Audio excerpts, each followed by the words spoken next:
Matalinong talakayan. Diretsahan. Straight to the point. Balik na makasama sa pakiguban sa Straight to the Point kasama Marge na ay reaksyon gikan sa gawas. Straight to the point. Hello, good morning. Hello, good morning. Kasama Archer? Yes, kasama good morning. Kasama Archer o kasama March? Morning, Good morning. sir. Mo react lang ko atong report ni mo ngayon na Archer, pwede? Pwede kasama Bert. Ikabi katong pamayag sa Gabriela, no? Hapon to sila, kato sila nagkuha ng press conference. Gahapon. Gahapon, okay. Oh, gahapon. Madum ta ko ato galing kay paingon tamig dumagete din wala po na reschedule po na apikhan wala nang gipugog ato. Well, ako sang klaruhan kasama Archer ha, katong pamahayag nga nidunggan ako kanina, katong punto nga matud pa nila nga ipahimuslan sa simbahan ang kaduol sa simbahan sa mga tao. O na, no? Kana nga punto no, sa akong kabahin, dili naman ang tanang isulti kung ilang masabtan unsa gyud ang taha sa simbahan ngadto sa mga tao. Kay sa una pa pagtulunan na yun sa simbahan nga immoral yun ang paggamit o contraception, no? Diya sa pagpamily planning. So, ni adto pa man, ang mga pari, dapat yun, itudlo yun na, kaya pagtulunan mo yun na, no? Kaya murag denying our faith pa po na kung di nato itudlo. Kaya sa Richville na ang magunang kuan, kanang contraception. So, alang-alang naman, dili yun nato itudlo atong pagtuo. So, kanang punto nga gipahimuslan murag di siguro na angay gamito nato kay murag denying our faith man kung pasagda nato ang mga tao sa dili maayo nga buhat. Then kanang punto po milabot na sa population control. Akong nabantayan murag bag-ura na ang argumento ni gawa sa mga pro-RH. In fact, sa Congress gali, nakita ko sa ilang debate latest, na magalito'y congressman nga ni-admit yun nga population control na.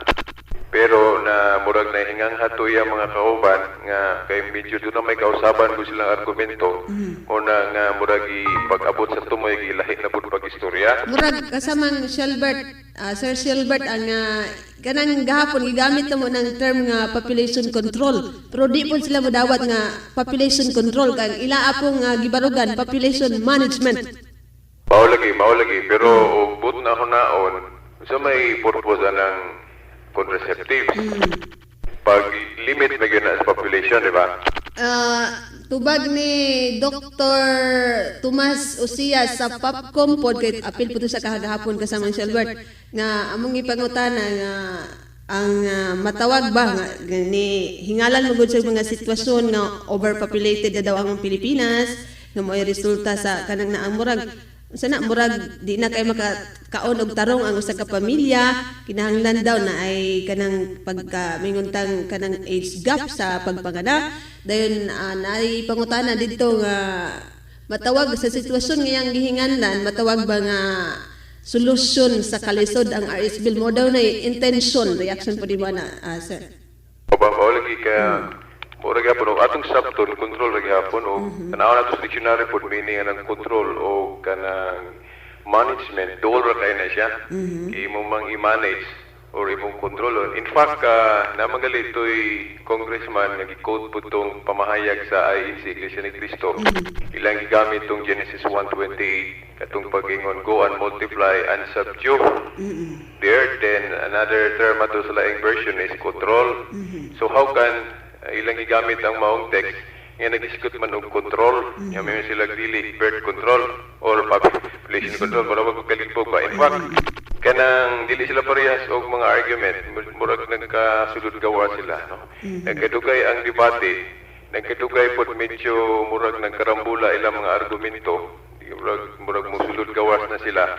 So ang ato lang ani og ato kong analyson ang simbahan di man gyud supag ang taon anang kanang reproductive, no? Kanang inanalindot kayo og ngalan ba, pero ang sulod manggod na magod kanang contraceptives katong giingon nga dili abortion mo na ilang kuan nga dili gina siya abortion pero naamang ko'y mga contraceptives nga abortifacient ang epekto, no? Wala sa anang morning after pills ba na, say tawag ana nga term nga di ko mag nagsiping ang mag-asawa anang gabi for example dayon siyempre mag-meet doon ay fertilization mahitabo niya pagkabuntag pa mo take of pills so patay kang bata katong na-fertilize nga kuan no so daghan kay mga panginsusi ana how come nga dili nababot silang una-una o gusto lang yun nila gyud mapasar na kay gusto nilang supakon jud ang unsay mandato sa gitinod ba na kasamang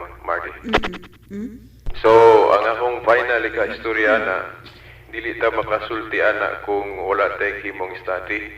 In fact na ay mga na-meet na akong na istorya ng mga kanang inahan nga sila mismo maka-testify ana no nga na ay mga pills yun nga abortifacient yun ang epekto makalaglag yun sa bata nga naana sa kuan ana sa sinapupunan sa inahan. So palikon ako katong giingon nga gipahimuslan sa simbahan dili na dapat isulti kay katong danan gyud sa simbahan nga itulo ang morality. Dayon ang hitungon sa abortion dili makasulti ang simbahan ana kung wa siya gibasihan no kay naagi yung mga contraceptives nga makalaglag gyud sa mga bata.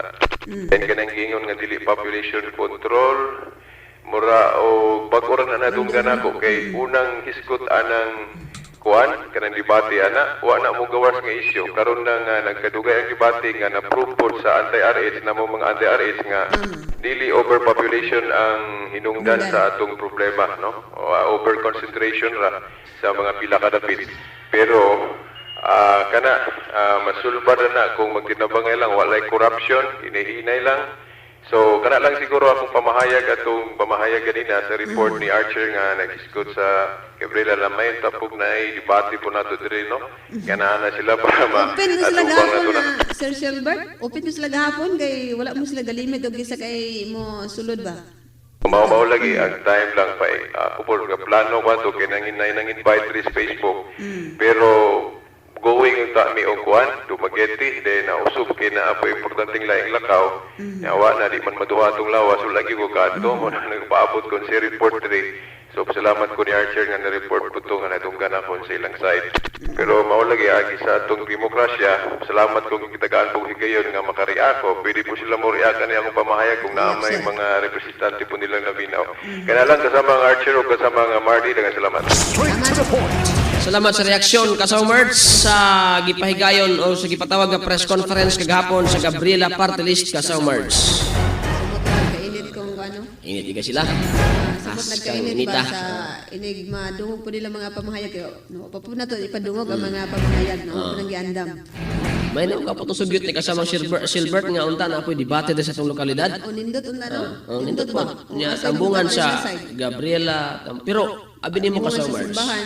Pero og magdebate man gani nga both sides. Ako lang personal ha, di gina siya maresolbar nga naman. Kung ang nakigdebate simbahan ang gibasihan o ni ang yang kontra ang gibasihan estado, di gina maresolbar.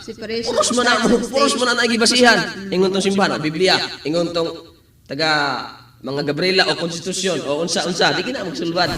Usa nga kung magdebate man gani, usa ang ginabasihan. Asa mo tang aspeto magdebate sa Biblia o sa estado kana noon na musulbad na siya pero moingon ta nga na debate pero both sides na gibasihan di gina masulbad na March walay mo kuan na walay kay do na toy na istorya na to nga usa pugka gawason sila mga lain-lain opinions pra sumala pa ni toy taga practicing media nga taga pagadian ingon siya abi nimo ka sa mga Archer di gina siya masulbad lagi kay wala gito nga lahi man ang baruganan sa simbahan lahi po ng baruganan sa estado busa nga magdebate man gani bahin ana atong pilion ng forum asa man taga debate sa kongreso or sa plaza sa kongreso o sa simbahan na-reaction si kasama si Robert kasama Bert salamat sa Marcia may kinaisgutan ni mo na dili ito na marisulbar kung ang atong gobyerno dili mo admit nga parte ang Biblia kung mag-isgot og morality unang-una kanang paboraan ng pro-RH labi na kana naman po yung mga religion nga ni pro-RH no sa may ilang ibasihan iba Biblia kung mag-isgot og morality murag wa man siguro laing reference nga mahisgutan na ito matumbok Biblia man yun. Kaya kanang mga protestante nga okay anang RH bill, Biblia may lang gigamit. Pero lahi lang pag ilang pag-interpret, di ba? Lahi mo go Oh, interpretasyon. sa Katoliko, lahi po ang question na ron. Kinsa nga interpretation ang history. Ang punta makaingon walay husto. Kaya kung maingon kag na ay bakak, na po'y tinuod. So, mas maay siguro, tinuon gyud sa gobyerno, kinsa nagsultis tinuod. Kay isa man gyud ana ay namakak man gyud. Ako lang yung balanse. Na ay nagsultis tinuod, na po'y namakak. Muna'y pangitaon o kinsa nagsultis tinuod. No? Mao na nga punto diha. So, ang ako makaingon, di na ma-resolvar kung ang gobyerno dili mo admit nga ang Biblia reference sa morality. Kaya sa akong nahibawan, ang specialized sa morality, di man siguro gobyerno, no? In fact, ang kutloon manggali nga reference sa gobyerno, kung mangita na o guidance, ang taas man diya sa preamble na to sa Constitution, di ba? Kay Palusi kasama Archana, sa preamble nga invoking the aid of the Almighty God. So, ang gobyerno, admitado ana, ang kinahanglan ang giya sa Diyos. Kunya, asa man ang reference kung mag-iskot og Diyos, asa man libro habe, Biblia man. So, kung dili mo admit ang gobyerno nga reference ang Biblia sa morality, di na mo resolve. Pero kung mo admit siya, sayon na kayo na. Kana ako reaction na salamat. Okay, salamat.